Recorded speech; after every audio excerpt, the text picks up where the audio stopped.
Hey, yo, what's up, YouTube, man? It's your boy, Ashton Jackson. In today's video, I'm going to be talking about Zack Martin retiring on February 20th. And then I'm also going to be talking about Tetairoa McMillan and how I feel that a lot of drafts and a lot of people in this draft community are kind of, in terms of the media scouts, the big-time media scouts, they're overthinking Tetairoa McMillan and his skill set. I think he will translate everything he does well in college football will translate well into the league. And it's just crazy how we were just talking about him around, that opening day game that he had in 2024 against New Mexico State, where he had 10 catches, 304 yards, and 4 touchdowns. That was the Arizona record. We were talking about him being drafted in the top 5 of the draft. Now, all of a sudden, 4 months later, we're talking about as if he can't, as if he's, he has all these questions and that he isn't a surefire top 10, top 5 pick. That's crazy to me. And I just think that the more that you overthink these guys, that, they'll fall down in the draft. And I would love for people to overthink Ted McMillan and he falls to 12. So before we hop into the video, I would appreciate if you guys would like the video, subscribe if you're new, comment and share my video with anyone who you think will enjoy my content.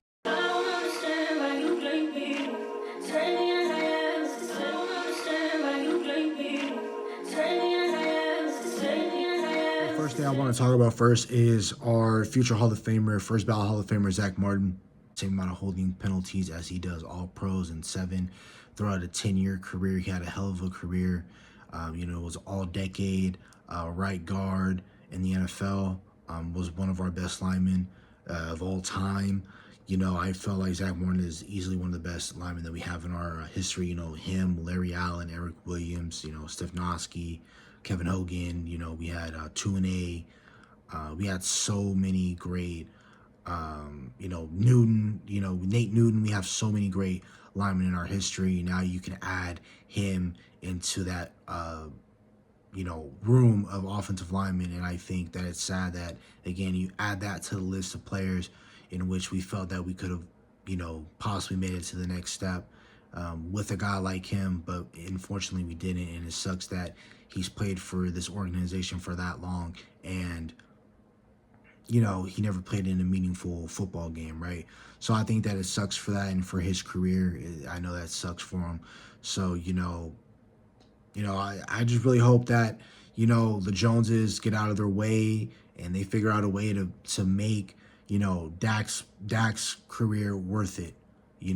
Trayvon Diggs, Michael Parsons, CD Lamb, because, what's the point of selecting all these great guys and developing these great guys, but they're not playing in meaningful football games because you're worried about your pocketbooks and trying to make sure you never go, over the cap or anything like that, but, add that to the list, Dez Bryant, Jason Witten, Sean Lee, Tony Romo, DeMarco Murray, Tyron Smith, Doug Free, Ron Leary, already said Sean Lee, Barry Church, guys that should have played in meaningful games for the Dallas Cowboys.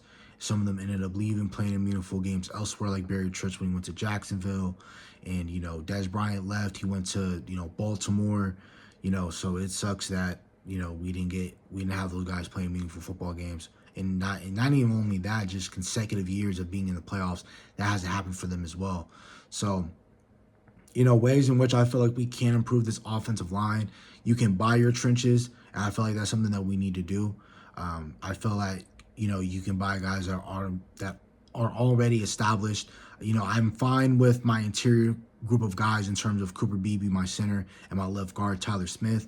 I feel like we need to figure out that right guard replacement. I know people like Brock Hoffman. I do too, but not as a starter, and that's fine. I think he's a hell of a swing interior type of guy for you to have, but I think we can get better at that position. Maybe, you buy Joel Petunio if he is a first post June 1st cut by the Cleveland Browns, or you pick up a Kevin Zeitler who's a free agent if he doesn't retire, and then you can possibly draft a guy like Donovan Jackson in the 2nd round if he's available.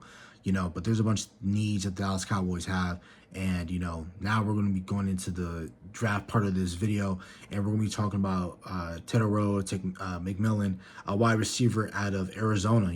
When's the last time, that we talked about an Arizona wide receiver coming out of the draft and him being a 1st-round selected player? I can't remember the last time we had a University of Arizona wide receiver being talked about in the first round of the draft and talking about them, just not even in the draft, just a first round type of talent wide receiver ever out of Arizona coming out of Arizona at a wide receiver, and you're talking about him as possibly being, one of the best wide receivers in the class. And on my board that I have on Excel, I will show you guys the screenshot of it. Tetairoa McMillan as my fifth best player on my board, and I have him as wide receiver 1. And for me, he is the best wide receiver in this class, in my opinion. Everything that he's been able to do, you just look at his 3-year career in Arizona. His freshman year, he had 39 catches, 702 yards. He had 8 touchdowns. His second year, his sophomore year, he had 90 catches, 1,400 yards, 10 touchdowns. And, 2024, he had 84 catches, 1,300 yards, 8 touchdowns as well. So he had 26 touchdowns in his 3 years at Arizona. Some of his best games, if you look at his best games, you look at 2023, you look at November 11th when they played against Colorado, he had 9 catches, 107 yards, and a touchdown versus who?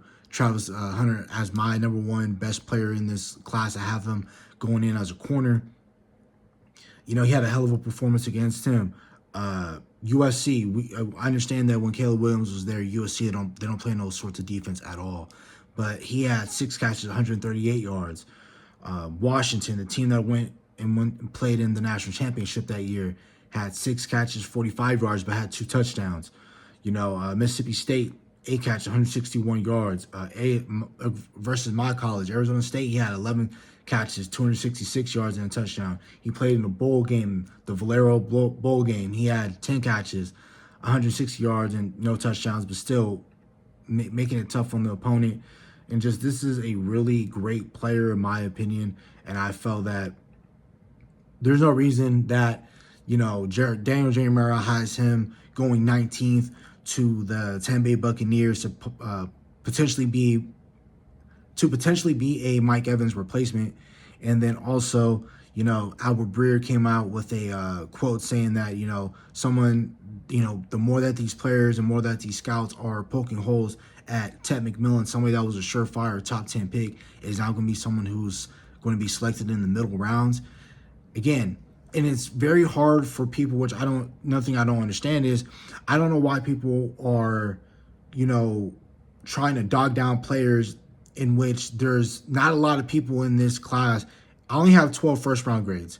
There's people out there who have 9. There's people out here who have 10, 11. Some have 13 at most. I'm hearing people have 13 first-round grades. In a class that is limited on blue-chip prospects, there's no reason why you should be talking down a blue-chip prospect who was, in the beginning of the year in 2024, was talked about as one of the best wide receivers in the draft. It was going to be a guy that was going to be selected in the top 5 of this draft class. Now, all of a sudden, you're going to take him in the middle rounds. It doesn't make any sense. And for the Dallas Cowboys, I would love for him to be a Dallas Cowboy, for him to have that star on his helmet, for him to be that true X wide receiver. And also, he has really great tape as well. Again, I already mentioned the stats that he's had in the past 3 years of his career. And then also, he has only 9 drops in 3 years, and PFF, that has him as a 4.7 drop rate. And as a big body wide receiver, man, we need that in our wide receiver room, and he plays above the rim. He isn't a type of wide receiver at 6'5" that's small-minded, that plays like he plays like he's 6 feet, 6'1". No, he plays like he's 6'5". You throw the ball up, he's going to go get it. And how many, without Googling, can really check and know who's the name of the quarterback for Arizona? Yeah, I know it's Noah Fafita. They played growing up together. They played football growing up together. But Fafita is going to be a guy that's going to be selected in day 3 of the draft. And we're talking about his teammate that's going to be selected in round 1. Like a round 1 guy, and then a round 6, round 7, maybe an undrafted quarterback. Like, we got to also talk about that as well, about how great of a player McMillan is. And his tape is remarkable, whether it's Colorado in 23, whether it's New Mexico State of 24, whether it's the bowl game of 23. He has so much great film to look at. And this is a really great wide receiver. I think he's going to test well in the combine if he participates in the combine. But this is definitely somebody that I would draft in the first round, and you guys can look at my board again, you know, again, having him as my wide receiver one. I haven't done my stack of positions just yet, but he is my fifth best player in this draft. And if you have the fifth best player available to you at 12, similar to how the Dallas Cowboys had the sixth best player to them at 17 with CeeDee Lamb, again, we need that type of drafting, and we need another draft where people overthink some of these really good prospects into which they fall to the Dallas Cowboys. I really would love 3 or 4 teams in front of us to overthink Ted McMillan. He falls to 12, and then now we have another spark plug type of player on our team, and that's a guy that can help for us right now. He'll be an automatic upgrade for your wide receiver too, and he can come in. He'll get cornerback 2 type of matchups, and you can put him in that big slot. I've seen sometimes against in that Kansas State game, he's played in the slot as well. So he you can move him around the formation as well. This is a guy that you can do so many things with, and if people are going to try to dock him on his route running, a guy that doesn't run all that great routes like A.J. Brown. A.J. Brown doesn't run a whole lot of routes. He runs 9 routes. He runs post routes, post corner routes. He uses his big physical body and his after catch ability to make plays. I think similar, that's what McMillan can do. McMillan is going to be your red zone target that you can throw up, and you're going to need 2 or 3 guys to look at him in the end zone. Similar to, you remember that clip when the Tennessee Titans was guarding Dez Bryant like it was punt coverage, and how we saw the Saints cover Calvin Johnson with punt coverage, down the red zone. That's what you're going to have to do with a guy like Ted McMillan, and that would free everything up from this offense, and that would help us if we have a second-round selected player like a Caleb Johnson or a Marion Hampton in the second round at running back. You pair those 2 up, a really good dynamic running back in the second round, and you pair that up with a top 5 player in this draft for me personally, and Tetairoa McMillan. That's it, man. That's all I need on this team. We need another wide receiver like that can open this up for your pass game and your run game. This is somebody that if you have against Green Bay, somebody that you have against Miami, somebody, I'm talking about in 2023, right? If you have Ted McMillan in these games, in these pivotal matches, hell, if you had Ted McMillan when you play against the 49ers in the playoff game in 2023, things might go a little bit different. So we need wide receivers in this league, and it doesn't hurt to help your quarterback get as many weapons as he can. And also, we can also go in free agency and sign some of these offensive linemen to help out and shore up your offensive line. And again, that's about it for the video. Hope you guys have a nice day. Stay safe, stay blessed. Bye.